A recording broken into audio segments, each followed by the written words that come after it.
You try to warn us. You prepared us on media day, but my gosh, that was fantastic.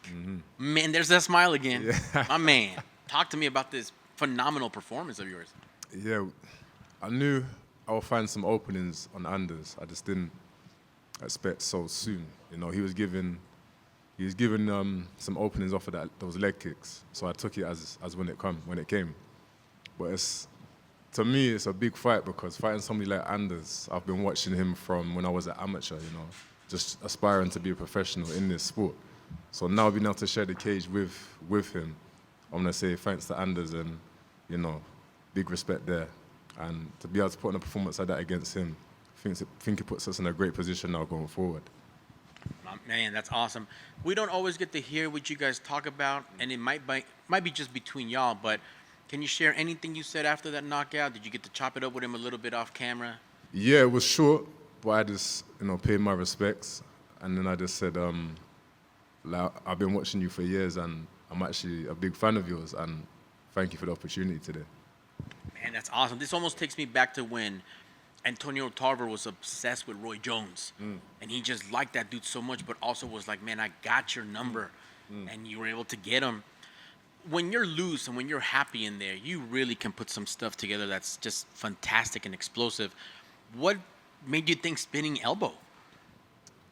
We've been working on, well, we work on a lot of creative techniques, but this one specifically from the southpaw, the way that he drops his hands, there's a big opening on the inside.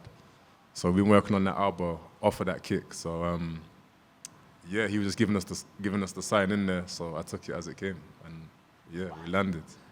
And you mentioned that in media day, how you got some guys who've been at the top of the mountain, the Leon Edwards, that are just so methodical. Refined. They see the tiniest little openings, and man, did you exploit it. Once it landed, did you know this dude's out? There's no way he can.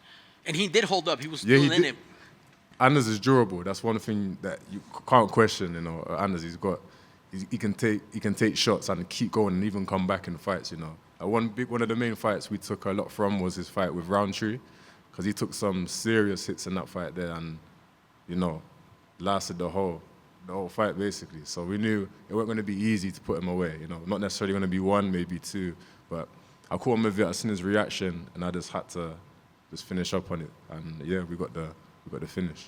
Of course, and you know, it says a lot to your game. You're a true sniper because you can't just go in there just with a barrage. You were very patient. Even though this happened in seconds, I saw you get your feet right and then throw the specific shots, and you really bent your knees. And I was like, oh man, Eryk isn't gonna survive that. It's been a night of finishes, by the way. I don't know if you've seen Crazy finishes tonight, yeah. crazy, right? Yeah. If you could potentially beat Elijah Smith's slam knockout and get a 50,000, what do you do, man? Say again? If you could potentially get in there with Elijah Smith getting this 50,000, what does that do for you? Yeah, that's tough to beat. That is tough to beat. But yeah, man, that'd be amazing, you know, and that'd make my mum happy, you know. I could do something nice for Mumsy there still. I don't see any injuries. I don't see no ice packs. I don't see no crutches. You look great. How soon do we get you back in here? You know people want to see you after this type of win. Give me some names, give me some dates, give me some arenas, anything that we can work with. Yeah, I'm injury free. That's the main thing. So, and I like to stay active, as you already know. So I'm ready to get back out here as soon as possible. You know, I'll take probably a few weeks, obviously, to just recover overall.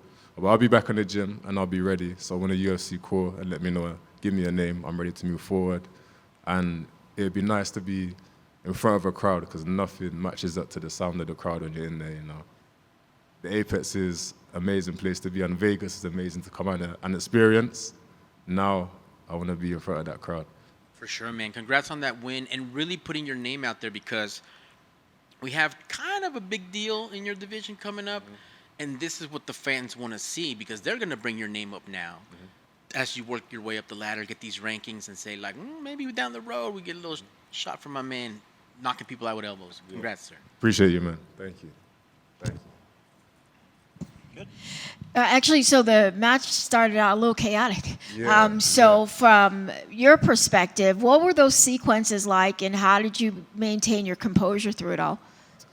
I caught him with an eye poke, and then I caught him low, both unintentional, of course, which obviously does change the flow of the fight, but you just push it to the side, keep moving, I'm not glad that it wasn't bad enough for the fight to end, and that he's good.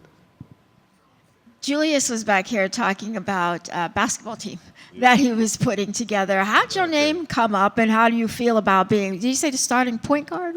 Starting point guard. Yeah. Put me in the point guard position. Kind of a big guy to run the point.